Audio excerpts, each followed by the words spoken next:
আসসালামু আলাইকুম এভরিওয়ান। আজকে আমি পটেটো টুইস্টার তৈরি করব। তা আমি প্রথমে 2.5 কাপ পরিমাণ আটা নিয়ে নেব।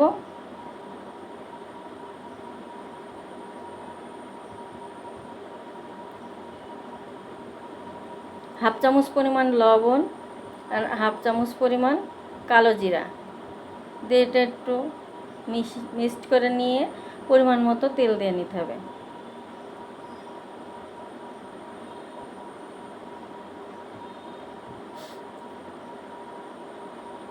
এটা ভালো করে মাখাতে হবে। তো আমার মাখানো হয়ে গেছে, মুঠ বেঁধে দেখতে হবে যে এটা কতটা হয়েছে। তো আমার হয়ে গেছে, আমি উষ্ণ গরম পানি দিয়ে এটা মাখিয়ে নেব।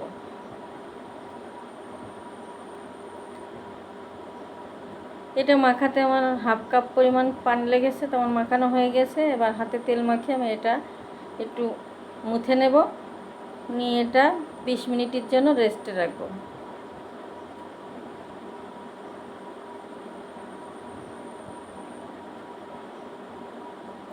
আমি এদিকে আলু সিদ্ধ করে রেখেছিলাম, ওটা ম্যাশ করে নিয়েছি। হাফ চামচ পরিমাণ লবণ, হাফ চামচ পরিমাণ হলুদ, শুকনো মরিচের গুঁড়া, হাফ চামচ পরিমাণ জিরা গুঁড়া, হাফ চামচ পরিমাণ ধনিয়া গুঁড়া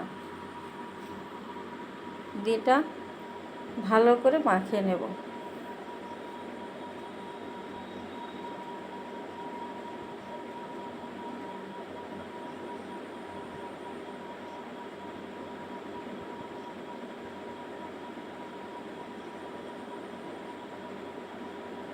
তোমার মাখানো হয়ে গেছে। এবার আমি 20 মিনিট পরে মেখে রাখা আটার ডোটা ভালো করে মুছে নিয়েছি। এবার আমি 3 ভাগে ভাগ করে নেব।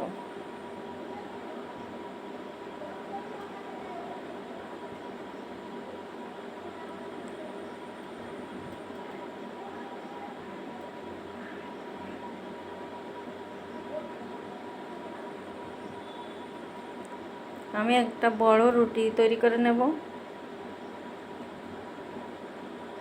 আমার রুটিটা বানানো হয়ে গেছে। এবার আলুগুলো দিয়ে আমি এক পাশে দিয়ে নেব।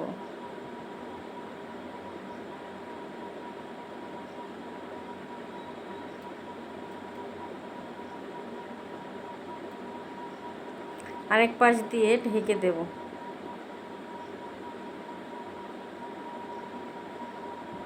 এবার একটা ছুরির সাহায্যে এটা কেটে নেব।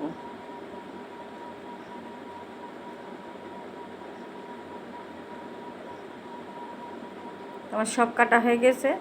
এবার আমি এটা মুড়িয়ে মুড়িয়ে পেঁচে নেব।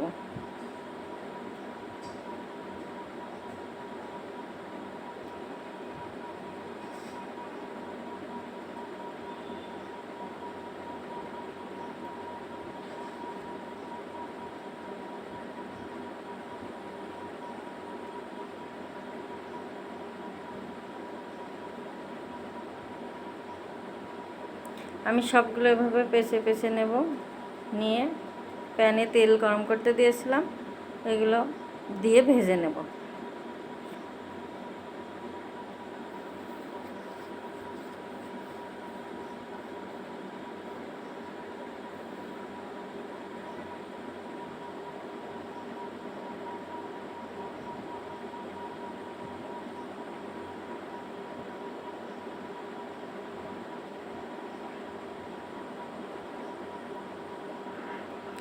আমি একটু উল্টে পাল্টে ভেজে নেব। এটা খেতে যে এত মজা লাগে, আপনারা বাসায় করে খাবেন। যারা বাসায় করে খান তারা তো জানেনই, আর যারা করে কখনো খাননি তারা একটু করে খাবেন, দেখবেন এত মজা লাগে। একবার খেলে বারবারই খেতে ইচ্ছে করবে। সন্ধ্যার নাস্তায় আপনারা এটা রাখতে পারেন। তা আপনারা আমার ভিডিওটা কে কোথা থেকে দেখছেন? যদি ইউটিউব চ্যানেল থেকে দেখেন তাহলে অবশ্যই সাবস্ক্রাইব করে দেবেন, আর যদি ফেসবুক থেকে দেখেন তাহলে ফলো করে আমার পাশেই থাকবেন। তা আমার ভাজা হয়ে গেছে, এগুলো আমি একে একে সবগুলো ভেজে নেব। আমি সবগুলো ভেজে নিয়েছি, দেখেন। এখন সস দিয়ে পরিবেশন করে দেখাবো। তো এত দারুণ এটা খেতে, মুচমুচে এত স্বাদ, একবার না খেলে বুঝতে পারবেন না। তা আমার ভিডিওটা কেমন লাগলো আপনাদের অবশ্যই কিন্তু কমেন্টসে জানাবেন। দেখুন কতটা সুন্দর লাগছে দেখতে, খেতেও খুব মজা। আল্লাহ হাফেজ।